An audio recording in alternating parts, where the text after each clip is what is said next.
اعوذ باللہ من الشیطان الرجیم بسم اللہ الرحمن الرحیم فمستطاعوا ان یظہروہ ومستطاعوا لہ نقبا صدق اللہ العظیم رب اشرح لی صدری ویسر لی امری واحلل عقدۃ من لسانی یفقہوا قولی رب یسر ولا تعسر وتمم بالخیر آمین یا رب العالمین۔ آج کے لیکچر میں ہم انشاءاللہ تعالی سورۃ الکہف کی آیت نمبر 97 کو گرامیٹیکلی انالائز کر رہے ہیں۔ مختصر سی آیت ہے، آیت میں ہمیں وقف کی تو کوئی علامت نظر نہیں آ رہی، لیکن ایک واو عاطفہ نظر آ رہا ہے، لہٰذا اس آیت کے ہم دو حصے کر دیں گے۔ پہلا حصہ ہوگا فَمَسْطَاعُوا أَن يَظْهَرُوهُ اور دوسرا ہوگا وَمَسْتَطَاعُوا لَهُ نَقْبًا۔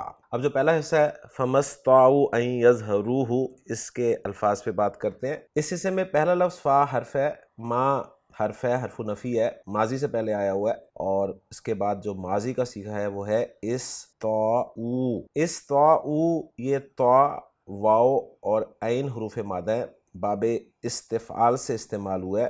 استطوع یستطوع، تبدیلی کے بعد استطاع یستطیع استطاعتن۔ معنی اس کے خان صاحب نے لکھے ہیں فرما برداری کرنے کے لائق ہونا، اور بتا رہے ہیں کہ اس بنیادی مفہوم کے ساتھ پھر اس کا استعمال عام ہے، کسی بھی کام کو کرنے کی صلاحیت یا قدرت رکھنا۔ اور یہ لفظ ہم پہلے بھی سورہ مبارکہ میں مضارع کے حوالے سے دیکھ چکے ہیں، یہاں پر یہ ماضی کے طور پر استعمال ہو رہا ہے دو جگہ پر۔ تو یہ اصل میں تھا استطاعوا، جو کہ بالکل اسی آیت میں دوسرے حصے میں لفظ موجود ہے، لیکن یہاں سے پھر تا کو، جو باب استفعال کی تا ہے، اس کو ڈراپ کر دیا گیا، اور یہ ایک لغت ہے جو آپ کے سامنے آ گئی ہے۔ تو فعل ماضی ہے، معروف ہے، جمع مذکر غائب کا صیغہ ہے، واو آپ کو سیان کلر میں ضمیر مرفوع متصل نظر آ رہی ہے، ان مصدریہ ہے، حرف ہے، اور اس کے بعد فعل مضارع معروف منصوب آپ کو نظر آ رہا ہے یظہرو۔ یظہرو جو ہے یہ جمع مذکر غائب کا صیغہ ہے، ظا، ہا اور را اس کے حروف مادہ ہیں، با فتح یفتح سے استعمال ہوتا ہے، ظاہرہ یظہرو۔ ظہوراً اس کا مصدر ہے، خان صاحب لکھ رہے ہیں، اور اس کے معنی ہے کسی چیز کا نمایاں ہونا، اور بتا رہے ہیں کہ اس بنیادی مفہوم کے ساتھ یہ لفظ مختلف معانی میں استعمال ہوتا ہے۔ ایک معنی اس کے ظاہر ہونا ہے، اس مفہوم میں یہ فعل لازم ہے، دوسرے معنی اس کے چڑھنا ہے، اس مفہوم میں یہ متعدی ہے، اور اس کا مفعول جو ہے وہ وداؤٹ پریپوزیشن استعمال ہوتا ہے۔ اور یہاں پر آیت کا ریفرنس خان صاحب نے سورۃ الکہف کی آیت نمبر 97 کا ہی دیا ہے، تو یہاں پر گویا یہ چڑھنا کے معنی میں استعمال ہوا ہے۔ بہرحال ہم اس کے باقی معنی بھی دیکھ لیتے ہیں۔ تیسرے معنی اس کے غالب ہونا لکھے ہیں خان صاحب نے، اور بتا رہے ہیں کہ اس مفہوم میں اس کے ساتھ الا کی پریپوزیشن جو ہے وہ استعمال ہوتی ہے۔ اور چوتھے معنی اس لفظ کے انہوں نے لکھے ہیں کسی بات پر غالب آنا، یعنی کسی راز کو جان لینا، اور بتا رہے ہیں کہ اس مفہوم کے لیے بھی الا کی پریپوزیشن جو ہے استعمال ہوتی ہے، اور پھر بتا رہے ہیں کہ دونوں مفہوم میں فرق سیاق و سباق سے کیا جاتا ہے۔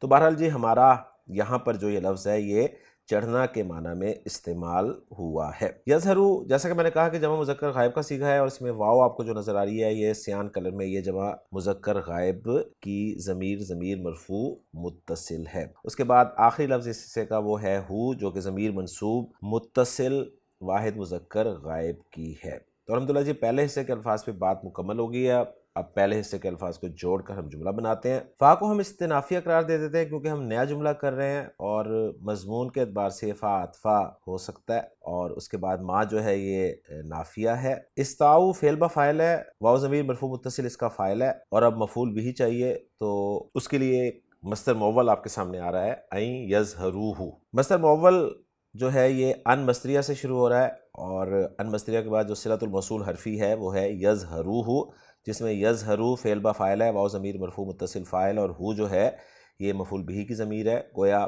فعل اپنے فاعل اور مفعول بہ سے مل کے جملہ فعلیہ ہو کے صلۃ الموصول حرفی بن رہا ہے ان مصدریہ کے لیے، اور ان مصدریہ اپنے صلۃ الموصول حرفی سے مل کر محلاً منصوب مفعول بہ بن رہا ہے استطاعوا فعل کے لیے، اور استطاعوا فعل اپنے فاعل اور اپنے مفعول بہ سے مل کر جملہ فعلیہ بن رہا ہے۔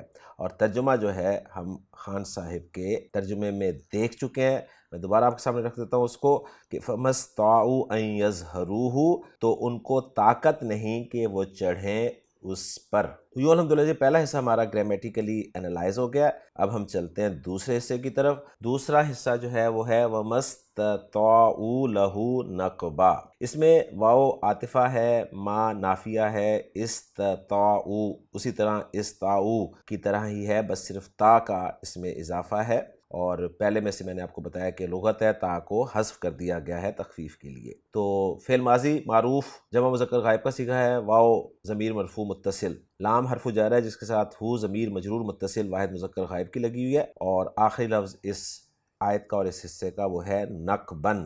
نقبن لفظ جو ہے خان صاحب بتا رہے ہیں کہ باب نون سے استعمال ہوتا ہے، نقبہ ینقبو نقبن، جس کے معنی کسی چیز میں سوراخ کرنا یا نقب لگانا کے ہوتے ہیں، اور آیت کا ریفرنس یہ دیا ہے کہ وَمَسْتَطَاعُوا لَهُ نَقْبًا۔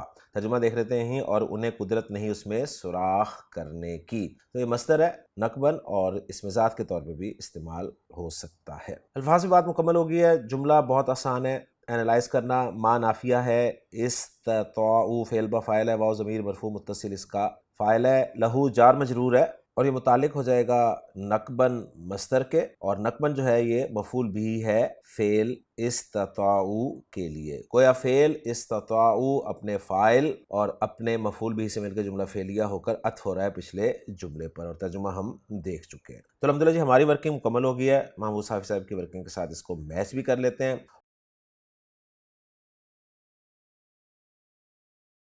اور اب آخر میں ہم اس آیت کا ترجمہ دیکھ لیتے ہیں۔ اس آیت کا ترجمہ عبدالسلام صاحب نے کچھ یوں کیا ہے کہ فَمَسْتَطَاعُوا أَن يَظْهَرُوهُ، پھر نہ ان میں یہ طاقت رہی کہ وہ اس پر چڑھ جائیں، وَمَسْتَطَاعُوا لَهُ نَقْبًا، اور نہ وہ اس میں کوئی سوراخ کر سکے۔